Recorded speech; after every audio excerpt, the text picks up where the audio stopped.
और कांग्रेस के यहां पर रणवांकरे भी सभी के सामने आ जाएंगे। देखिए आप ये खास रिपोर्ट।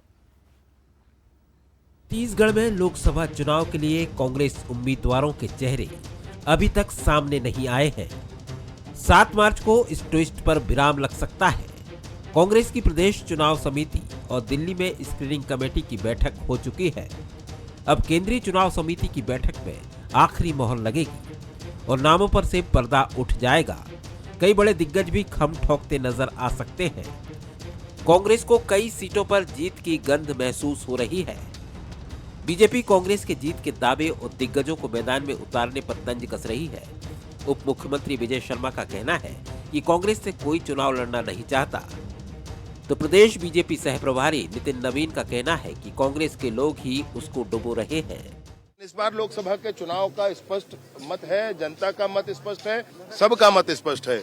मोदी जी की सरकार फिर आ रही है और छत्तीसगढ़ में 11 की 11 सीटें भाजपा जीत रही है। इसमें कहीं संशय उनको भी नहीं है और इसीलिए मन में संशय है कि चुनाव लड़ा जाए ना लड़ा जाए। पुराने नए का मामला नहीं है, नहीं लड़ने वालों में फंसे हैं, नहीं लड़ना चाह रहे हैं, ऐसी बिल्कुल स्थिति। कांग्रेस को खुद कांग्रेस के लोग ही डुबा रहे हैं। जिस व्यक्ति का प्रदेश का अध्यक्ष जिसके नेतृत्व में चुनाव हो रहा था, वो व्यक्ति को हमारे मंडल अध्यक्ष है, तो हम भारतीय जनता पार्टी का एक कार्यकर्ता काफी है यहाँ के लोकसभा के एक सीट पर जीतने के लिए। बीजेपी के हमलों पर कांग्रेस संचार विभाग के प्रमुख सुशील आनंद शुक्ला ने पलटवार किया है। उन्होंने कहा कि बीजेपी अपनी चिंता करे।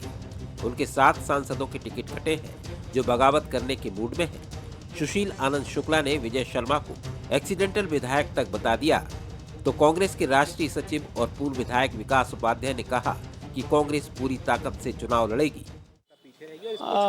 भारतीय जनता पार्टी अपनी चिंता करे। किस प्रकार से प्रत्याशी घोषित होने के बाद तमाम वरिष्ठ नेता चुनाव लड़ने से इनकार कर रहे हैं, पार्टी के दबाव में खुल के नहीं बोल पा रहे हैं। जहाँ तक हमारे प्रत्याशियों की सूची का सवाल है, हमारी स्क्रीनिंग कमेटी की बैठक हो गई है। विजय शर्मा एक्सीडेंटल विधायक बने हैं और उन्होंने जनता में भ्रम फैला के चुनाव जीते हैं, तो अब देखिएगा कि ऐसे झूठ बोलने वालों को क्या हंस हो। Bharatiya Janata party over confidence में है। 195 प्रत्याशियों को उन लोगों ने डिक्लेयर किया और 195 में कितने लोगों ने कहा कि हम लोग अभी राजनीति से संन्यास लेना चाहते हैं। आखिर क्यों? हमेशा से कांग्रेस पार्टी अपने एक पैरामीटर्स पर टिकट पर बात करती है। स्क्रीनिंग के बाद सीईसी में जाता है। मैं समझता हूं कि सभी चीजें पूरी हो गई। अब उनको भय है, डर है कि कांग्रेस पार्टी का कौन सा प्रत्याशी आएगा और कैसे चुनाव में जाएगा, उसकी चिंता और उसका भय उन लोगों को है। कांग्रेस सभी सीटों पर दिग्गजों को उतारने के फॉर्मूले के साथ ही राम मंदिर से बने माहौल की काट ढूंढने में जुटी है। कांग्रेस बड़े नेताओं के दम पर जीतने का सपना तो देख रही है। ये सपना कितना पूरा होगा, प्रत्याशियों की लिस्ट आने के बाद ही साफ हो पाएगा। गौरव शुक्ला, बंसल न्यूज, रायपुर।